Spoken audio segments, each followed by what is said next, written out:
Seguimos en 678. Según lo prometido, estamos con Javier González Fraga. Bienvenido, Javier. Con Roberto Feletti. Bienvenido, Roberto. Son dos hombres de una dilatadísima trayectoria en la política. Voy a tratar de reseñarla brevemente. Javier González Fraga es economista, forma parte de la mesa económica de UNEN. Fue miembro del directorio de empresas públicas en el 87, durante la presidencia del doctor Raúl Alfonsín. Fue premio Conex a mejor empresario pyme de la década en el 98 como fundador de la Salamandra. No es una buena semana para hablar de la Salamandra, pero bueno, está bien. Nobleza obliga a citarlo en el sentido del galardón. Y fue candidato a vicepresidente de la Nación en 2011 con la Unión Cívica Radical. Roberto Feletti, a su vez, es diputado nacional por el Frente para la Victoria, es presidente de la Comisión de Presupuesto y Hacienda de la Cámara Baja, ex viceministro de Economía de la Nación, vicepresidente del Banco Nación, presidente del Banco Ciudad entre 2000 y 2003, y es el actual presidente del Partido de la Victoria de la Ciudad de Buenos Aires. ¿Son correctos los datos? Es lógico que después de la andanada que hemos hablado, que hemos recibido sobre UNEN, no responsabilidad suya, Javier, pero bueno, le damos el comienzo, la apertura de este debate. Bueno, primero quiero agradecer que me hayan invitado. Creo que, haciendo un cálculo rápido, hace 10 años que no pisaba este canal, así que estoy muy contento, bienvenido, de estar acá. De todo lo que se ha dicho de UNEN, yo no voy a salir a poner la cara por ningún candidato, está todo ahí muy bien registrado. Te cuento lo que yo estoy haciendo. Pasado mañana, el jueves, tenemos la 8ª reunión de la mesa económica de UNEN. El 2 de octubre ya presentamos una cantidad de conclusiones. Por supuesto que esto no es noticia, ¿no? La noticia es si fulana se levanta de una reunión, si se dicen tal cosa o tal otra.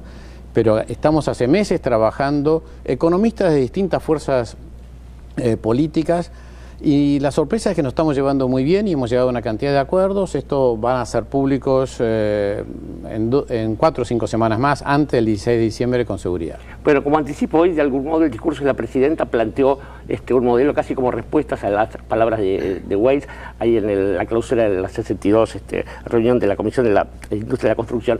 Digo, frente a esos planteos, inversión pública, no tomada como gasto, creación de infraestructura, digo, ¿cuál es la mirada suya, Javier? Bueno, nosotros, yo la verdad lo escuché recién a la presidenta, y hay un tema que me preocupa. O sea, ella dice, como si fuese realmente una cosa muy lógica, la obra pública la tenemos que pagar con impuestos. Y yo diría, cuidado, la obra pública de largo plazo se tiene que pagar con deuda de largo plazo también, porque si vos vas a modificar los ferrocarriles o vas a hacer autopistas, que no lo paguen las pymes de hoy pagando impuestos, que no lo paguen los asalariados de hoy pagando impuestos muy altos, porque vas a tener un beneficio para las generaciones futuras. Un país como Chile, que tendría la posibilidad de pagar todo con impuestos, se endeuda 30 años a una tasa muy baja para hacer todos los puertos, todos los ferrocarriles, todos los caminos. Entonces yo esta idea un tanto simplista, que seguramente la presidenta no lo dijo con este sentido, pero por lo que yo alcancé a oír, dice, esto se paga con impuestos. No, yo creo que hay que poner un poco más de orden en una cantidad de cuentas públicas y acceder a los mercados de largo plazo, ya sea del país o del exterior, para financiar la inversión de largo plazo. Eso me parece más justo, para no cargar sobre los trabajadores de hoy, sobre las pymes de hoy, una carga impositiva que yo creo que es excesiva. Para ser precisos, el presidente agregó otras fuentes de financiación, pero vamos a dejar que Roberto Feletti sea quien conteste esto. No, en primer lugar, este gobierno cuadruplicó la tasa de inversión pública. Cuando este gobierno asumió, era menos de 1 punto el producto, de todo lo que los argentinos producen en un año, menos de 1 punto se destinaba a la inversión pública. Hoy son casi 4 puntos del producto destinados a inversión pública. O sea, lo hemos cuadruplicado, hemos hecho un gran esfuerzo que permite mover 100 millones de toneladas de granos, que permite mover 12 millones de toneladas de cemento, que permitió producir 1 millón, hoy 700.000 autos, que permite un volumen productivo importante que se apoya en eso. ¿Cómo se financia eso? Y mira, la verdad que la experiencia, y lo dijo la presidenta hoy también, del endeudamiento en la Argentina fue nefasto. Digo, la deuda entre el 83 y el 2003 fue un condicionante de la democracia argentina. A unas tasas de interés muy distintas. Sí, pero que haya tasa de interés baja no quiere decir que la gente se entusiasme con endeudarse. Yo digo, fue un condicionante de la democracia argentina, las políticas económicas estaban decididas por los organismos multilaterales, los gobiernos recurrentemente hacían planes de ajuste y terminamos una crisis espantosa 2001-2002. Yo creo que hoy tener un país desendeudado y poder autofinanciar, que es el gran esfuerzo de la Argentina, autofinanciar su desarrollo, le ha ido bien, a la Argentina le ha ido bien, ha podido cuadruplicar la inversión pública, ha podido distribuir mejor las cargas, ha podido aumentar la protección social en niñez y adolescencia y en adultos mayores. Digo, me parece que está buena esta política fiscal hasta aquí en 11 años. ¿Me dejas hacerte un comentario, Roberto? Yo estoy muy de acuerdo que cuando teníamos un 75% de deuda pública, externa, con privados, como le gusta citar a la presidenta, sobre productos, en el 2003 era excesivo, pero nos hemos pasado de la línea al otro lado. Estamos en 8, 9 o 10 ahora, más o menos, no tengo el último dato, cuando lo razonable en el mundo es alrededor de 30, 35, es razonablemente bajo. Chile tiene ese nivel, Perú, Colombia tienen ese nivel. Déjame que te diga qué significaría que la Argentina hubiera mantenido un 30% de endeudamiento, lo que el mundo considera razonablemente bajo. Hoy, con la misma expansión monetaria, tendríamos 130.000 millones de dólares de reserva. Vos y yo estaríamos muchísimo más tranquilos con 130.000 millones de dólares de reserva en el Banco Central que con los 28 que estamos teniendo ahora. Entonces, yo creo que nos hemos pasado del otro lado. Yo no estoy a favor del endeudamiento irracional que nos haya puesto de rodillas, y ¿sabés? A vos te consta lo que hemos peleado, y a mí me tocó discutir la deuda en el año 90. Pero creo que nos hemos bandeado del otro lado, y eso también explica un proceso de expansión monetaria, un proceso inflacionario que hoy no deja de ser un impuesto. Vos sabés que los asalariados, los jubilados, están sufriendo un proceso inflacionario. Ningún país inició un nuevo ciclo de endeudamiento, digo. Las colocaciones son mínimas, se mantienen. Por otra parte, que Argentina hubiera salido a tomar deuda en los mercados implicaba desconocer que previamente hubo un default, que hubo 2 trabajosos canjes de deuda, que se llegó afortunadamente a que lo aceptara el 92,4% del volumen defaulteado, fue un default importante. Entonces no es tan sencillo, salimos a tomar deuda sin condicionantes. Digo, no es tan sencillo. No, y menos después, después de la crisis del 2009. Digo, no es tan sencillo. Porque si podemos decir, podemos tener 130.000 millones de dólares de reservas, por supuesto que todos vamos a coincidir. Ahora, no hubiera sido tan sencillo que una Argentina en default, que una Argentina que tuvo que hacer 2 canjes, pudiera alegremente salir a los mercados si no fuera en condiciones gravosas, de tasas altas y plazos cortos. Ahora, creo que se podría haber hecho. Frente a, digamos, decía algún coronel que la única verdad es el red, tratando de partir de las cosas hechas y las que se pueden hacer hacia adelante. Javier González Fraga, sí. ¿Cuáles son los errores cometidos, según su perspectiva, por la política económica del gobierno, y cuáles son, bueno, las perspectivas que se abren con estas medidas que están siendo tomadas y sostenidas cotidianamente? Yo soy bastante crítico de los últimos 5 o 6 años de política económica. En cambio, aplaudo y aplaudí los primeros 4 años de Néstor Kirchner, cuando estaba con Lavagna, Prat-Gay, y cuando hasta el 2006, inclusive en el siguiente año, se mantuvieron ciertos equilibrios macroeconómicos. Desde el 2007 en adelante viene un desequilibrio. Nadie puede estar en contra de estimular el consumo. Lo que creo es que no se puede estimular solo el consumo, hay que estimular también la producción. Roberto ha hecho referencia a la inversión pública, pero la inversión privada, y más con los últimos datos que dio a conocer el INDEC con la revisión de los números a partir de reconocer una inflación mayor, ha sido escasa. Entonces, yo creo que acá está faltando un shock de inversión. O sea, no es que está mal lo hecho, pero habría que haber acompañado este impulso al consumo con un impulso a la producción para bajar el proceso inflacionario. La Argentina de los últimos 4 años es una de las que menos ha crecido en la región. Yo me traje un solo papelito con algunos datos y estamos en un grupo de países, estamos octavos, o sea, hay 7 países... Estamos hablando de la región, ¿no? De la región. Hay 7 países, Bolivia, Perú, Ecuador, Paraguay, Colombia, Uruguay y Chile, que en promedio tienen un 5% de crecimiento, duplican el crecimiento de Argentina en estos 4 años y curiosamente con 4,5% de inflación. La nuestra, bien medida, está arriba del 25%. Podemos discutir un poco, pero está arriba del 25% sin ninguna duda en estos años. O sea, tenemos que tomar conciencia que los últimos 4 años no son para lucir. Si se toma la década, etcétera, los muy buenos años te compensan los malos años recientes. Pero creo que hay muchas cosas para corregir y creo que el problema de fondo es, me apresuro a decir, esto no es culpa de Cristina, es culpa del modelo de crecer sobre la base exclusiva del impulso al consumo. Porque eso te genera un desequilibrio inflacionario. Y todas las cosas que a mí me molestan, no es la palabra, que no me gustan de esta política, todas tienen que ver con tratar de moderar la inflación, aunque no se la mencione. La intervención del INDEC, el cepo cambiario, el atraso tarifario, el atraso cambiario, los ROE, las trabas a las exportaciones, la política de la mesa de los argentinos que fue desastrosa. Tuvimos la carne más cara de la región y el pan más caro del mundo, te recuerdo. Entonces yo creo que hay cosas que estamos pagando como errores de política que son consecuencias de un proceso inflacionario que se le fue de la mano porque se pensó, y esto es una idea muy clásica, curiosamente, se pensó que si se estimulaba el consumo, los empresarios iban a invertir y producir más. Y eso fue así al comienzo, dejó de ser así hace varios años. Quizás porque los empresarios son egoístas o son muy ambiciosos y entonces empezaron a subir los precios en lugar de subir la producción. Algo de esto hay, pero creo que esto es así en todo el mundo y creo que este desequilibrio es la raíz, es la madre de los problemas que estamos viviendo los argentinos hoy, que no se pueden negar. Feletti.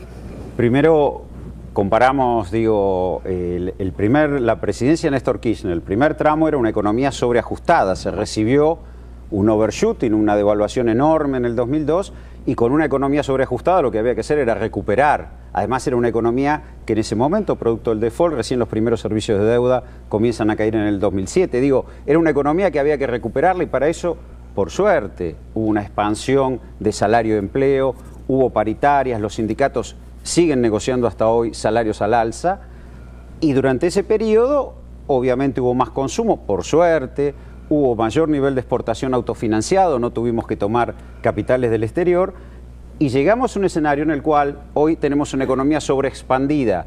Partimos de una economía sobreajustada y tenemos una economía sobreexpandida. Nadie discute hoy que la economía está sobreexpandida, pero la gran debate aquí, y es el debate para la oposición, es si ¿qué van a hacer con esa sobreexpansión? Si la van a ajustar y retroceder, ¿qué es lo que plantean los empresarios? Los empresarios plantean, bueno, pero estos niveles salariales a mí me preocupan. Cada vez el porcentaje que tengo que destinar de la masa salarial de mi facturación es cada vez más alto. Si antes un 25% se lo llevaba al salario y se lo lleva un 40%. Bueno, la pregunta es, frente a una economía sobreexpandida, ¿vamos a ajustar empleo y salario o vamos a financiar la sobreexpansión? Que ese es el debate para mí de fondo y que la oposición tendría que plantear.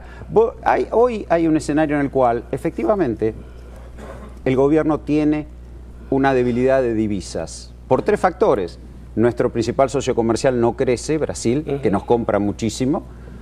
Tenemos un desequilibrio en la energía, producto de la expansión del consumo, y tenemos más vencimientos de deuda. Durante este segundo mandato, la presidenta en promedio tuvo que afrontar 12.000 millones de dólares por año de vencimiento de deuda. Del 2016 al 2019, el gobierno que asuma el 10 de diciembre del 2015 va a tener solo 4.000 por año, o sea, le baja a un tercio. Ese desequilibrio es el que provoca las tensiones. Ahora, el gobierno, a diferencia de otras veces que faltaron dólares en este país, no decidió ajustar salario de empleo y bajar el consumo. Decidió sostener por primera vez un gobierno políticas monetarias y fiscales que apuntalen el consumo a pesar de que faltan dólares en la economía. Y ese éxito me parece que es el que hay que reconocerle al gobierno, esa tenacidad de decir, bueno, vamos a resolver la insuficiencia de dólares, vamos a discutir problemas del frente externo, resolvimos Club de París, CIADI, Repsol, tenemos la ley de hidrocarburos para apuntalar inversiones en energía, pero no vamos a extraer competitividad del salario del empleo, no vamos a hacer polvo el salario del empleo con una devaluación y entonces reiniciamos un ciclo. Y esa creo que es la gran tensión que hay con el empresariado.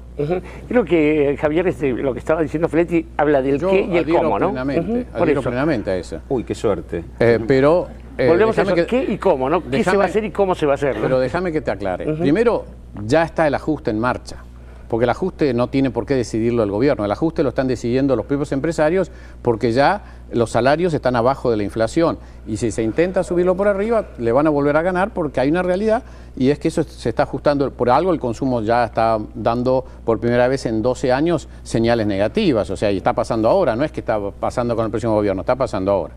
Lo segundo es justamente la diferencia del planteo de UNEN con lo que Roberto insinuaba el planteo de la oposición, es que nosotros queremos recuperar el crecimiento basando en un shock de inversión y no en una reducción del salario real. A ver si lo entiendo bien, Javier. La postura que me está diciendo es la postura de UNEN por oposición al resto de la oposición. Sería exactamente, yo creo que desde el gobierno se simplifica y se dice que la oposición quiere un ajuste. Bueno, en lo que a mí me respecta, UNEN no quiere un ajuste. Y esto está taxativamente dicho. No vamos a permitir que la vuelta a un equilibrio macroeconómico, a una menor inflación, sea pagada por los que menos tienen. No queremos la gran devaluación que licúe los salarios, la gran expansión a través de un proceso llamado, por simplificar, ortodoxo. No lo queremos. Queremos sí trabajar para mejorar muy paulatinamente las cuentas fiscales en un sentido de evitar, por ejemplo, los subsidios que benefician a la mitad más rica del país. Sigue habiendo eso. Sigue habiendo algún despilfarro en una cantidad de otros gastos que no estamos de acuerdo.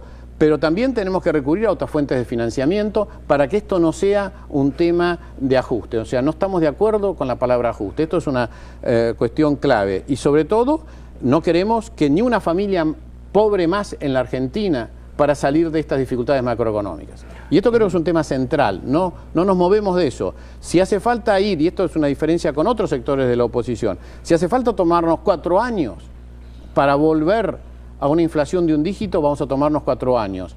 Creemos en que la solución del problema inflacionario no pasa por aumentar las tasas de interés ni bajar la expansión de moneda, pasa por conducir las expectativas. Hoy hay en el mundo 50 países que adhieren a esta clase de políticas que tienen inflaciones menores al 10% y no han pagado una recesión. Yo te comenté hace un rato estos 7 países que han crecido al 5%, la inflación es 4,5%. Perú ha tenido menos de 3% de inflación y es uno de los países que más creció en la década. Entonces, no es cierto que para bajar la inflación hay que dejar de crecer. Esto es una idea que nos tratan de hacer creer y es falsa. Nosotros creemos que hay un camino intermedio en volver a crecer, liberando las fuerzas empresarias, liberando a que los exportadores puedan exportar y que no tengan que pasar por estas trabas de hoy en día, que se puede invertir, que no haya todas estas trabas que hoy hay. Todas estas cuestiones pueden irse manejando y al mismo tiempo ir conduciendo las expectativas para que se vaya reduciendo gradualmente la tasa de inflación. Hay una afirmación muy concreta de González Fraga. Me alegra escuchar a Javier, bien, y me alegra escuchar que no hay vocación de ajuste, ¿no? Digo, no comparto comparaciones con Chile, Perú, Colombia, porque son países que han hecho poco para cambiar la realidad social de sus ciudadanos, son países economías muy abiertas, poca integración de empleo. Está mucho mejor que hace 10 años atrás. Vemos en Chile, sí, pero la idea de que tengo buen valor de los commodities y de los productos que exporto, para que todos nos entiendan. Y hago un fondo anticíclico y espero, y después no tengo la universidad gratuita para todos, la verdad que no. Yo la verdad que prefiero que si tenemos... Yo la verdad que prefiero que si tenemos buen precio de la soja, tengamos Roberto, más jubilaciones... Espera que yo redondeo. Más asignación por hijo, un presupuesto educativo más alto, más universidades. Digo, está la izquierda gobernando Chile hace 10 años y han sacado millones de personas Piñera ha dicho públicamente... Bueno, sacando esos 4 años. Piñera ha dicho públicamente que la educación universitaria es para el que se la gane. Eso en Argentina afortunadamente está saldado hace muchísimos años. Yo la verdad que prefiero que si aumenta el precio de la soja haya más jubilación, pero más la desnutrición infantil en Chile pasó de ser el peor de la región al mejor de la región. Pero no quisiera compararme con países que además tienen un saldo migratorio a favor nuestro, ¿no? Porque sus ciudadanos vienen a buscar a la Argentina lo que no encuentran en otro lado. Por favor, vamos a tratar de modelar las expresiones de la tribuna. Porque la realidad es que nadie emigra para Perú, o para Chile o para Colombia, sino que es al revés. Pero digo, no es independientemente de eso, o Uruguay que tiene 16% de la población viviendo fuera del país, digo, independientemente de eso, yo creo y comparto con Javier que tiene que haber inversión. El gobierno ha recorrido y se topó con Griesa arreglar el frente externo, sobre todo resolver un vector de competitividad que perdió, que es la necesidad de importar energía. No todos los subsidios van a subsidiar la tarifa domiciliaria. Hay una parte importantísima del subsidio que es garantizar que la industria no tenga energía a precio internacional. Y yo creo que eso hay que decirlo también y hay que tenerlo claro, porque si nosotros vamos a liberar el precio de la energía, vamos a perder competitividad de la industria. Y eso es lo que el gobierno no quiere con los subsidios. Ahora vayamos a la discusión del shock de inversión. Bueno, focalizamos inversión en energía. Acabamos de votar una ley de hidrocarburos que reconoce la relación nación-provincias, que crea un marco uniforme y homogéneo para invertir en el país. El gobierno quiere resolver esos problemas. Se ha topado con Griesa, se ha topado con los buitres, sufre un ataque especulativo, pero digo, no es real que el gobierno desconoce que hay un problema de inversión. Lo que no quiere es que frente a la falta de divisas, como pasó en otras crisis, la paguen los trabajadores. Hablando de divisas y de esto, lo que acaba de decir Feletti es la mirada del oficialismo sobre el lugar de Argentina en el mundo. Sí. Usted, Javier, ha hablado muchas veces de volver a integrar la Argentina al mundo como si hubiese una especie de aislamiento o de retracción. No, en materia, punto clave. Yo soy muy crítico de los 90 por 3 cuestiones. El 1 a 1, lo comentábamos con Roberto recién, yo tuve el triste mérito de demorar 1 año y medio la convertibilidad cuando estuve en el Banco Central, por la reforma previsional decidida de un martes a un miércoles, cuando se tendría que haber tomado 15 años de transición en el mejor de los casos, y por, que viene al caso, por haber hecho también de un día para otro del Mercosur una unión aduanera en lugar de un tratado de libre comercio. Este fue un gravísimo error. Los 90 estamos diciendo, ¿no? ¿Cómo? Los 90. De los 90. Estos fueron los tres errores que yo he criticado abiertamente. A tal punto que, mirando hace no mucho tiempo los diarios de cuando Néstor Kirchner me ofreció ser vicecanciller en el 2004, la Cancillería, decía un diario, esto no lo había leído entonces, se resistió a mi nombramiento porque yo era contrario al Mercosur como unión aduanera. Ni siquiera lo había leído en ese momento. ¿Pero qué significa esto y qué consecuencias tiene?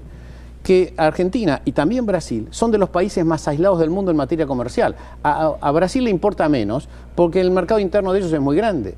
Pero si vos me dices, en Chile, por ejemplo, ¿cuánto suman las importaciones de los países con los cuales Chile tiene acuerdos arancelarios y, lo que es mucho más importante, fitosanitarios? O sea, que le exporta alimentos sin ningún problema.